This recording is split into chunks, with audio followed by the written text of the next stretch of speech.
Konnan, did you watch AEW? Yes, I did. Joe, look up the number. It was. What was the number? I'm gonna make sure. I think it was 957, but let me just make sure. I think. Oh yeah, let me look here. I think it is. Yeah, 957. Was that up or down? I think it's up a little bit. Slight viewership increase. Yeah, 950. Wow, I remembered it. 957 up 7,000. So yeah, 950 last week. It's about the same audience. So yeah. So it starts off with Ricky Starks.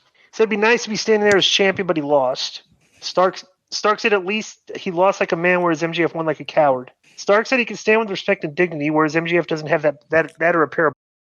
Starks said Starks said that if he was this close to beating MJF, just imagine what will happen next time. Starks assured fans that there will be a next time. This is just the start, Starks said. He said that many had to start at the bottom, then line them up so they could knock them down. Judas played when Starks concluded his promo, and Jericho, Guevara, and Daniel Garcia made their entrance while the broadcast team recapped footage of Action Andretti upsetting Jericho last week. Jericho said he'd been watching Starks for a long time and was right when he said he came close to winning the World Championship. And Jericho says Starks isn't a dollar store version of anyone. He's $1 million talent, will be world champion someday. Jericho said he spoke things over with Guevara and Garcia, and they all agreed that Starks is what it takes to be a star in AEW. And Jericho said Starks just sees a little Jericho. A Sammy Sucks chant broke out during this, and Jericho said that if Sammy sucks, that means he sucks, and they don't suck. Jericho here's our big angle. Jericho invited Starks to join the Jericho Appreciation Society, and Starks said he likes the way Jericho stays relevant. He said Jericho came out looking like an air fryer a few months ago, and now he's lean and mean and dresses like a father after his 5th divorce. That got a good pop.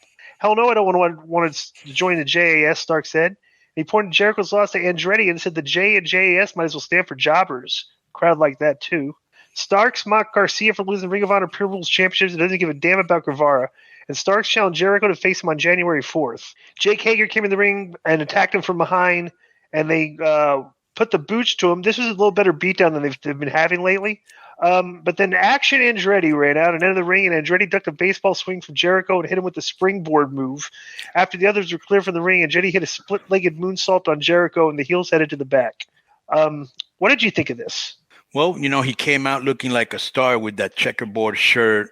He kind of looks, he has like a bisexual feel to him, like a type of metrosexual. He's like one of those metros that's very well groomed, his facial hair, and his he's a very, very pretty, Yeah. And so, and he carries himself like a star. Fire promo. Jericho, I got to give him credit because he's into making people right now. When he first got in there with Sammy and now he's trying to make Daniel Garcia, and that's Action Andretti guy and Ricky Starks, because he could have gotten on the mic with him and gone back and forth, but he let him shine. Hager may be too late, bro. Here's the problem with Hager. They're trying to make him funny with, I like this hat. He's not funny. He has no comedic timing. He's an MMA guy. They should bring in guys from MMA, like Lambert's guys, to fight him. You know what I'm saying? And then at the end, Hager attacked him. And then, they were kind of putting the boots him, and Action Andretti came in, who just looks like a J-Bro to me. I don't know who thinks he's a star. I guess Jericho and Tony, but I don't see it yet. And the promo he did later convinced me he's not a star. But, bro, let me explain something to you. Just because Daniel Garcia beats Bryan Danielson 5 times in a row, or Action Andretti upsets Jericho, that doesn't make you a star. It's a process. Like Ricky Starks right now he's in the process of becoming a star. He's not a star yet. So, he lost to MJF. They didn't totally bury him. They're giving him mic time. They're building him. Now he's going against Jericho. He's not just beating people and okay, he's a star. That doesn't make you a star, bro. It's just my 2 cents. You're absolutely right. Star making is usually done in promos and angles. Right. Like with a compelling storyline where you're acting the part very well and getting people to care about it and drawing a number when you guys finally wrestle each other. That's the evolution of building a star, and it requires good booking. What they do here with these guys is they're great at promos. They let them out there and go and cut promos. But the teeth of this angle is like, all right, the Jericho Appreciation Society wants to recruit Ricky Starks.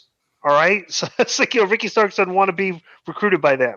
It's like and then they attack him because he doesn't want to be with them. It's like there's not a lot of substance there. Like Action Andretti comes in and makes a save because he beat Jericho. Like he's, I don't know. If honestly, you should have had Action Andretti come to make the save, and then he gets beat down too.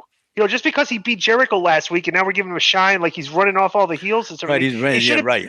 That doesn't make sense. Right. Why are you afraid of this guy? Because he beat Jericho? He's not big. But then they do get heat on him later. We'll get to that. But I was like, that I don't know. They some of these guys that they're like they have like some of these people miscast in where they are on the card. Bro, one of the secrets of wrestling, and one of the things that I learned, and it's always led to good business, is building heat, and they don't build good heat there. Yeah, and but what I say, like I sound like I'm trying to trash a segment. Ricky Starks was excellent in this as usual. So was Jericho. But Ricky Starks tore them in a new. Let me tell you why Jericho was so special, because he let him shine. Right. He didn't try to go back and forth and steal his spotlight. And he sold sure what he's selling. Right. Exactly. He was just selling, just like MJF sold for Starks, because MJF could have really gone back and forth. You know what I'm saying? But they let him shine. It's very important what Chris did. It's just you looked at his body language, and he just looked like a defeated guy because the guy was ripping him apart in the mic. Right. Which is what you want to do. But that's how you put the guys over. Right. By selling for them when they're burying you. He could have clapped back. Right. And and the only thing I don't like about Jericho, and I know he'll disagree with me, is that I don't think it's cool for, if you're a heel, the people to be singing your song. Now, he may say, well, I can't control that. Yes, you can. Stop the song. Go, hey, you guys don't deserve to sing this song, and cut it off. If I'm not mistaken, it's too late now, because people, if he were to do that, they'd probably keep singing it now. I swear that, and I could be wrong, but I'm pretty sure Jericho said he wanted to do that. But people in AEW, whether it was Tony or whoever, said no, that's part of the show. You got to keep the song. Jericho. Yeah. So next is the Death Triangle match number. Is this number 6? 5. Number 5. No DQ. So they all come out with Cutler and Nakazawa's out there, and Alex Abrahantes comes out with them. There's a spot. Abrahantes does the penta hand signal right in the face of Cutler, and Cutler sprayed the spray in his face. What do you think of that spot, Konnan? Totally unnecessary, but they probably wanted to do something different, so every match wouldn't be the same. They had a Christmas. They had a bunch. Now I did pop that the one guy was dressed as an elf. Right, yeah. And they had tables, chairs, Christmas trees set up, and it was funny too because the Christmas tree kept falling over because he can't see because it's Christmas trees. Right, they put it in a corner. But this is just a cluster of a it is what it is, but it's different than the. Right. Typical, we're going to fly around, and this was all okay. We're doing tables, all these stunts, right? We got a dog running here, Disco. Do you see that? A what? A dog running? A dog running, yeah. Oh yeah, look at that. Conan's dog ran in there. Good looking dog. So all 3 members of Death Triangles held up ring bell hammers, and the Jacksons pulled Pac and Penn at ringside. Omega performed a Snapdragon on Phoenix in the ring, and Matt held up Phoenix while Nick sold his ankle. Nick is still selling the ankle, which is good.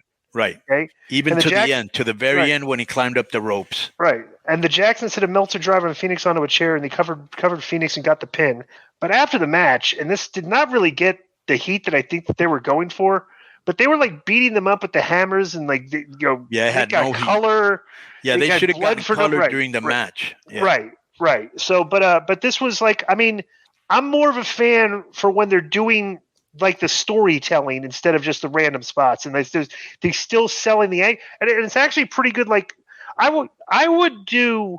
They win the next match, but literally like the kid now is on crutches that he has to come and wrestle with. Like what are they going to do if they got if his ankle's really hurt, but he has to. I don't know.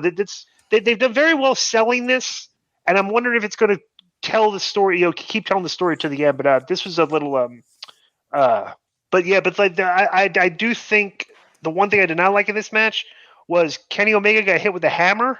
I would have preferred he got saved, but he kicked out. So and we use a hammer in AAA, but when we use it, the guy usually hits you in the leg or in the arm so you can sell it. Right. But bro, if you're getting hit in the head, you should be knocked out. And he actually kicked out. And I was like, what? That had to be. It should have been a save. And now these guys can never have a bad match because I've been around all of them enough to know and how they put their matches together. And they seriously put their matches together. They want everything to get a pop. They want to entertain people. So they're always putting together entertaining matches, which this was. It's just hard because we've seen 5 of them, and each one has had a different personality. And it almost looks like they started very technical, and now they're getting more like. Well, the first 3 I thought were kind of very similar. Yeah. Fourth and now they're getting more violent, you know? Right. And, totally unnecessary to have Baxter Cutler or whatever his name is, and cool guy, just like Abrahantes, who looks like Tony Khan's Latin cousin, like male cheerleader, Mr. Totally unnecessary, but it was different, and at least it was just one move, I like the match. I think that there was, like you said, there was no heat at the end when they bloodied them up, and they should have bloodied them up during the match. Right. If they were getting the blood. And you would have gotten heat there. Well, maybe they're saving that for the next one now. Bro, and here's another thing, and I like this guy, and I think he's a great wrestler, but and I don't know if you noticed this, but Pac, when he had the hammer in his hand and he was punching, I think it was one of the Young Bucks, it looked really bad because you could tell he was pulling his punches. Right. Let me read this. I want to read Jason Powell's point of view on this. I could suspend my disbelief for a lot of things in pro wrestling, but watching a wrestler take a hammer shot to the head and then kick out of the pin moments later exceeds my limit. If you can tolerate the ring bell crap, then you're probably enjoying the series a lot more than I am. There's some great acrobatic style action in these matches, but the ongoing use of the hammers just takes me out of the moment. So maybe they need to they need to tighten up the screws on how they're selling these. So last week we get an interview. There's MJF backstage after his match last week after Bryan Danielson ran him away, right? And he was yelling and screaming. He was Bryan ruined his moment and called him a worthless scumbag. And MJF says everyone wants to eat off his plate. And MJF said that when it comes to his reign of terror, Danielson will eat less than he desires, more than he deserves. This is an angry short promo, but it made its point. Yeah. So then the next superstar in AEW, Action Andretti, is interviewed by Schiavone backstage, and he said some people are calling his win over Jericho the upset of the decade. He spoke about the support he's received since then. He said he knew the JS members wouldn't stand down, so he had Ricky Starks back. Menard and Parker showed up and indicated to Andretti that they weren't there to get physical. He said he was on a hot streak and said he's fired. He turns around and Jericho threw a fireball in his face, and the kid was like selling. Bro, this guy has zero flavor. Zero swag. No. I spotted something different. Yeah. He sounded very arrogant when he was talking about himself. Sounded kind of cheesy to me. Like he doesn't know how to do this. It sounded like a heel promo. Go back and listen to it again where he said like I did it. Like he's like being very cocky-ish kind of, but I don't think that's what he was trying to do. Bro, you know what he is? It's almost like how they have M&Ms, like the yellow packet that has like peanuts in it. Yeah. Now they have some with like peanut butter. I don't know if you've seen that one. And now they have one with like the brownie. He's like plain M&Ms. You know what I'm saying? Like he has like nothing, just plain. Like Wonder Bread, just plain. No flavor. It ain't garlic. It ain't Parmesan. It's just plain. Here's the thing too.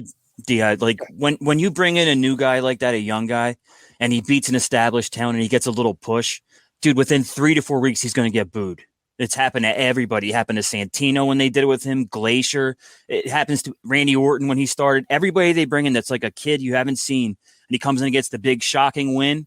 They never stay cheering for him because, like Konnan said, he's vanilla, and they get bored quick. And then it's oh, no, I'm a cocky heel now. It happens real quick. Let me read you Powell's POV.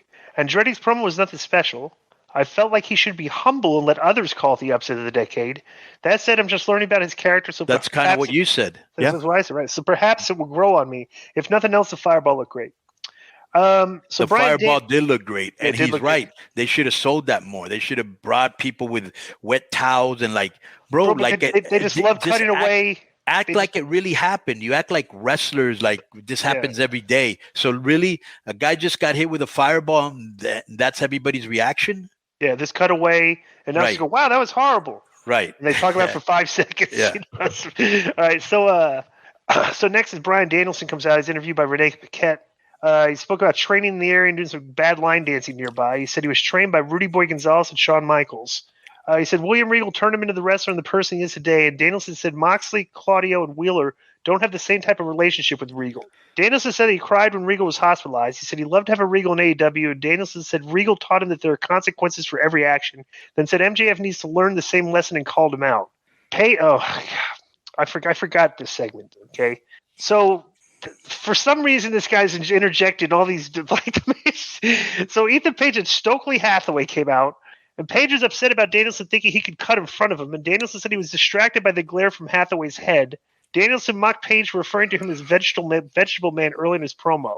Hathaway called Danielson a raggedy. Page said he will turn Danielson into a vegetable. Danielson said if Page wants to turn him into a vegetable, he should do it on the spot. Page unbuttoned his shirt and said he had no problem popping off the top, but his pants were staying on. Page suggested they do it next week, and Page said he wasn't doing it for San Antonio and then laughed. And they showed MJF smiling backstage as he watched the segment on a backstage monitor. I didn't get. I was not a fan of this segment. What did you think? Okay, so here's the thing. A couple things. There are a couple lame lines and one good one. The glare coming off of your head was lame. The vegetable man line was lame too, and that he had to actually explain it because I actually thought he was calling him vegetable man because he's a vegetarian. Right. That's what I thought. Yeah, that was very lame, and him describing it was even lamer. But Danielson had a great delivery, but I can't believe we're making so much of a fuss of a guy that's no longer going to be there or is there, which is Regal, you know. Yeah. Bro, it felt so real to me because there's no way you would have heard this chant in their first or second year when he said, "Oh yeah, I'm from San Antonio, Rudy Boy Gonzalez, and Shawn Michaels trained me," and everybody went HBK. I was like, and you know, the matches between them are going to be really good, you know, between Danielson and MJF. All right, so next is so they have a $300,000 Three Kings Christmas Casino Trios Battle Royal for Rampage. Do you want to read the teams? Yeah. Moxley, Utah, and Claudio. Right. Silver, Reynolds, and Uno. Right. Cassidy, Beretta, and Chuck Taylor. Right. Rush, Dralistico, and Preston Vance. Right. Who is Dralistico? That's Rush's other brother. Dragon Lee's one. This is the other. Oh. Dante Martin. Oh, so Dragon Lee is Rush's brother? Yes. Oh, they're both excellent, right? Yes. How about this? Is Dralistico? He's good. He's not as good as his brothers, but he's good. Dante Martin, Darius Martin, and our boy A.R. Fox. Right. Kip Sabian, the Butcher and the Blade.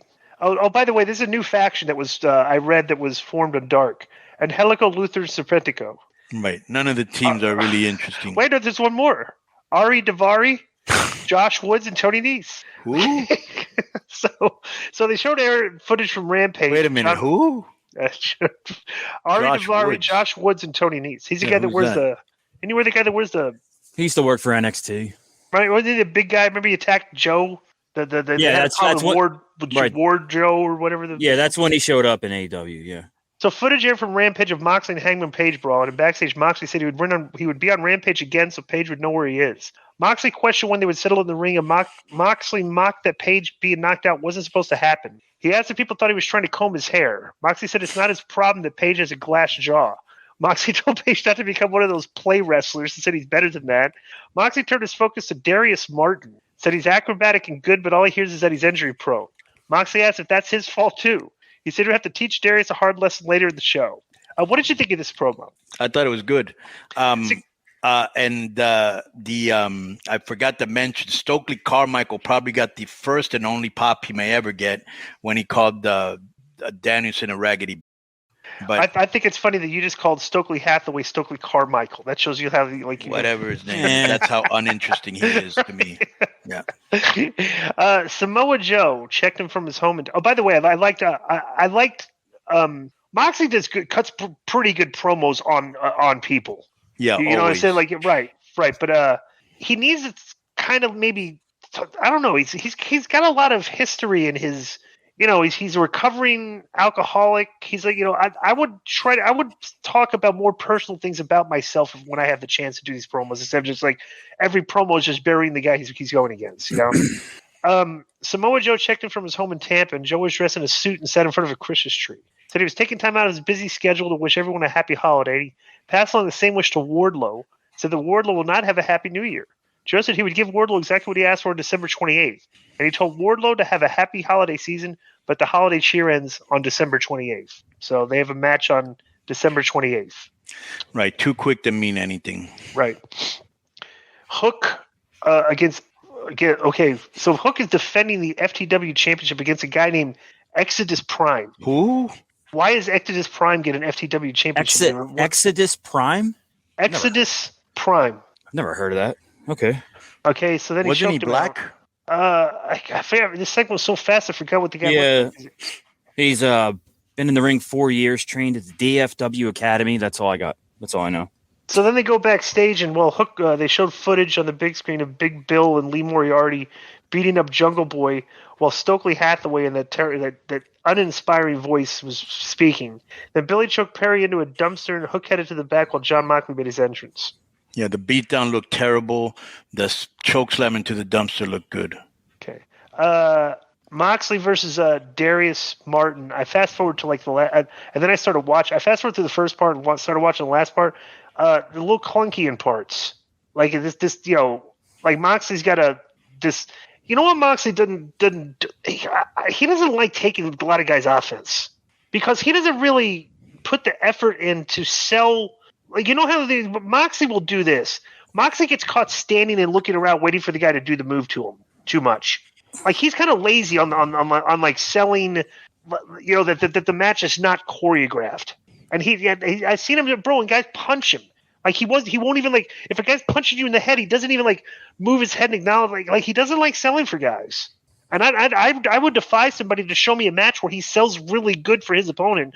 I just don't see it. But his offense that people get with, and he loves to do this stupid forearm spot back and forth where they're letting the guy hit it. It looks atrocious.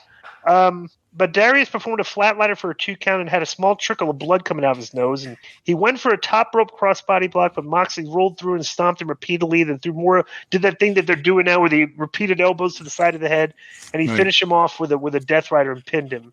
And they showed his partner at ringside looking concerned. What'd you think? I wasn't invested in this match because I knew who was going to win, and it was just totally unnecessary match. It's just Moxley picking up a win, nothing. I would have had a more marquee match on TV, especially now. Joe, those ratings that you read, were they up or down? Up by 7,000. Okay. So we got they showed a video package of the AEW Women's Championship match. I mean, not interested at all. They're just generic language. There really isn't much to this angle. It's like So then, but then the best thing on the show, and this was like a 1 minute promo, and it did the Book of Hobbs in the latest chapter aired. And I'm just going to read you. It's 3 sentences, right? But you tell me if this is like more that I know about a character than I'm going to ask you what percentage of other characters of the show do you feel like you know more about Hobbs than the other ones, right? So the latest chapter of the Book of Hobbs aired. He spoke about watching his uncle overdose when he was a child. And he also recalled being stabbed and shot at. And he said the people who did it to him were monsters, and they created a monster. What did you think of this? I thought it was very good. Because they're showing this guy's kind of like, he was abused growing up. It's like I'm finding out about this kid. Yeah, you want to know more. Want to know more. That's like, bro, this isn't difficult. It's like, I mean, like all these promos of 1 minute that you get absolutely nothing out of, and like 50 of them will happen, and one of them will be good like this, So the Hardwood, the FTR against Austin Gunn and Colton Gunn. They've got a little story built up because they've been burying them a lot. The Guns have, and the Guns are good. They're just green, but you can tell that they do the things that you like. They sell good. They throw smoke with their strikes. They look like they can fight in real life, right? And all the guys in this match look like they can fight in real life, and it looked like the brawling and stuff. This match was actually very good, very clever finish. I like the fact that they put the heels over because this was a spot you would have thought they would have just beat these guys down and pinned them, but they did the roll up, the roll through, and then the one kid was hiding from outside the ring and grabbed his hand so he couldn't roll through, and they cheated and beat him. So it was a good win for them. Well, what'd you think? Yeah, I've always liked the Guns. I think they're very charismatic. And, FTR, they're super over and they know what they're doing. Good ring veterans. I love everything they do. So it was a good match, Mm-hmm. Continue. So Afterwards, Excalibur said FTR has lost 3 matches in a row and wonder if that had ever happened during their AEW career, and I doubt it. This was funny. The video bro, that's how you know that you're a star in that company. They took 3 losses and it doesn't matter because their body of work has been so great that it doesn't matter. Right. A video aired with Sanjay Dutt rapping about the Acclaimed and Billy Gunn while Jeff Jarrett, Jay Lethal, Sutton, and Singh were shown. This was a funny rap. I would suggest people go on YouTube and watch this. Yeah, it's actually pretty entertaining. Because Sanjay was dressed up like a Beastie Boy. Yeah. Right. Like with the hat sideways and so. Right. Yeah. So, that was the most entertaining thing they've done so far, by the way. So, and I'm sure they ad-libbed that, and that was their idea. Rick Ross was in the ring and was introduced by Tony Schiavone. So Keith Lee makes his entrance, and Ross said they had big business to discuss. Ross introduced the young legend Swerve Strickland. When Strickland didn't come out, Ross said he wanted to make it special. And he looked at Keith Lee and said, "You're a big..." I mean, he didn't say he said the actual word, and I can't believe that did not get edited out. Lee turned around and made the cut gesture while smiling at fans at ringside. Strickland came out with a mic in hand and said he didn't realize they were doing this on Lee's time again. And Strickland carried a bag to the ring with him, saying they were going to do it his way. Strickland said he can't deal with all the accusations, and Strickland and Lee couldn't keep his eye on the title or his own health. Strickland said Lee needed to keep his eyes in the back of his head from now on. Now this was awkward because Strickland's cutting a promo, and Rick Ross is like right next to Keith Lee, like reiterating the promo, like right in his face. And Keith Lee was just standing there the whole time with like no body language or nothing, like just standing there and taking it, right? So then Parker Boudreaux enters the ring and attacks Lee from behind while Strickland watched from ringside. And then Lee rallied and clotheslined him over the top. And then Strickland motioned for Lee to bring it, but when he went to ringside, he was attacked by another guy.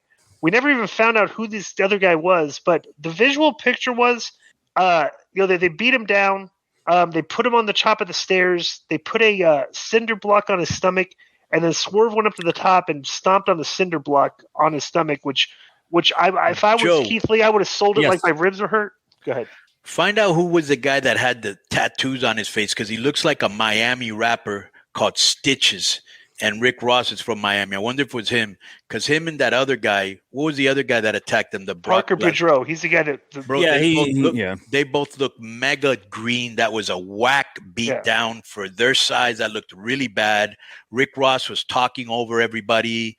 I don't know who the agent was or the producer. This was, and if they even went over this, you would think they did. But this did not come off good. The timing was bad. People were talking over each other.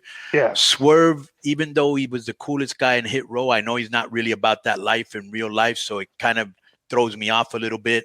I thought the only good thing about this was the end when he did the double foot stomp on the concrete block. So the guy's name is, I don't know what they're going to call him on TV, but his name is Grandin Goatsman. Who?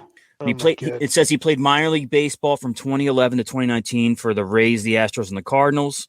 Never made it to the major leagues and played in Mexican leagues in 2021, but he's been training at Jay Lethal School for a while. Bro, he's brutal. That beat down him and the other guy buried them. Grandin Goatsman. Well, Grandin Goatsman and the other. And then Keith Lee clotheslined somebody. It looked like it was in slow motion. Bro, right. The whole thing was terrible. Right. But let me say this. This is what – so I was watching something on my computer, okay? And I was watching the TV was on, okay, but the sound was down. It was on AEW. Like I was changing the channel. I was like, oh, I forgot AEW's on. And I was watching this segment with no sound. Right. And I was like, so when I looked at this other guy came out, I was like, my immediate thing is like, why are these two skinhead characters beating up Keith Lee for Swerve? Because that's what they look like. Because I saw a picture. I saw a picture on Twitter, and they did look like skinheads. They look like skinheads. Why would these skinheads be hanging out with Rick Ross and Keith and Swerve? Right? It's a complete mishmash of like whatever. So, okay. So then we go to some meaningless backstage segments to hype the Casino Battle Royal match. Orange Cassidy and Best Friends spoke comedically about what they would buy if they had the $300,000. Trent Beretta said he would buy his mom a new house. Taylor said he would buy his mom a chainsaw, and Cassie said he would buy Trent's mom a new house. I think they thought that would be funny, and it wasn't. Right, like all their comedy. Dark Order spoke about splitting the money evenly if they won. They asked Hangman Page not to get involved, and he asked why he would, and they brought up Moxley being involved. And Page confirmed the match would be held on Friday, and then walked away. All right. Let me tell you how simple this would have been. Okay, to build to make this more interesting and to build an angle, to continue an angle. And maybe they might do it, okay? But why would Hangman Page not ask them, hey, Moxley's in this match, which one of you guys is going to sit out for me? And get him in the match and make one of these Dork Order guys sit out, and then we're going to say, we're going to get some Moxley Page stuff in this because they have a big angle. But like, I just thought this was weird. What do you think about what I just said, Konnan? I didn't understand what you said. All right. So Hangman Page in the promo backstage with the Dark Order, they asked him to not get involved. Right. And he asked why he would. Right. And they said, well, because Moxley's involved. And then so Page confirmed the match would be held on Friday and then walked away. Maybe he's like, this would have been an opportunity for him to say, oh, Moxley's involved. Okay, I want in. Right. Which of you guys want why to sit would you out? not want to be involved? Right. Especially when Moxley buried you in his promo. Are they still selling the thing where he hasn't been cleared? Is that why he doesn't want? They're telling him not to get involved. I guess so. I don't know. Maybe. I don't know. Yeah, but that would have actually maybe done more for the rating of the show if you know the Page. I don't know. Whatever. But what do I know, right? So then we got the main event: Katsuyori Shida and Jamie Hayter. They should have. I know they think these titles mean something, but the Death Triangle match should have been the main event. That's just my opinion. I was okay with this one. This was a good women's match. 80% of the women's matches I don't like. But for example, I like the Bayley and Becky one. Just depends who's in it. Most of the girls aren't good, and most of the girls have no storyline, so you're not interested. For whatever reason, they love Shida. This is the best match I've ever seen her in, but she has zero charisma, doesn't command the ring, doesn't work the crowd, can't cut a promo. She's just a good in-ring worker, and that's it. Her gear is kind of whack. Hayter's super over, and I've been wanting her to be champion for a while. She can cut a promo. She can work. She's got charisma. I don't know why Britt Baker has to be on every single show. She really didn't mean anything here. At the end, Soraya came out, which got a big pop. Soraya kind of runs funny. But yeah, Britt Baker's so overexposed, Yeah. But this girl Hayter was throwing some really good clothesline. She'd had a really good missile drop kick at the beginning. The place was dead. They weren't into the match, bro. But when I think it was a power bomb. He hit her with that power bomb. The people started to scream, "This is awesome!" And they got into it, and they were really hot at the end. And I give him credit because they were cold at the beginning, and they had him at the end. And this was a good match. They have. I mean, it's very clear that Hayter is producing, most of the good content in the women's division right now. A lot of it, yeah. Mm-hmm. And they should turn her baby face, and maybe they should against Britt. Yeah, and let her beat the out of her. But haven't we seen enough of her? Nothing. Yeah, so that's not a bad show. Again, the ratings are like I said, this show didn't. The only bad thing was probably the Rick Ross thing. Right. That was bad, and I don't know why if Regal is still there, why they're talking about him. And a couple here's the thing, and I just wonder, because you still have so many of these guys that are sitting on the bench right now, like I said, just some of these matchups that it's like, why are they fighting? Why was Moxley fighting Darius Martin? Why was Hook fighting Exodus Prime? It's just you just need more, You have so many marquee wrestlers that could help you draw a rating, and you've got these guys, bro. Use Rampage to, make these guys, and then you bring them to Dynamite. It's very simple. Bro, use these like guys. NXT. Get your numbers back up and use your stars regular on TV, and then start trying to make guys. But bro, let me tell you, and I'm going to start off with your boy, the Caveman. Everybody from Camarado, the Lee Moriarty, the Andrea Andretti, to Sky Blue, to Abaddon, to Sky Blue. All those people should be in Dynamite and Dark and Elevation. Oh, you mean Rampage? Yeah. Yeah, Rampage, Dark and Elevation. And you got enough places to put them in and sharpen them up. So I know who's in QT Marshall's Nightmare Family. Camarado, Aaron Solo, and Lee Johnson, the boxing guy, Lee Johnson. Whiskey a Go. He needs to be there too. Don't they have a guy named Lee Johnson? Nice. Huh? Yeah. Isn't there a guy named Lee Johnson? Yeah. Captain Dean, which I love that name. He needs to be in Elevation. How great is that guy? Yeah. All right. So that's been our AEW review.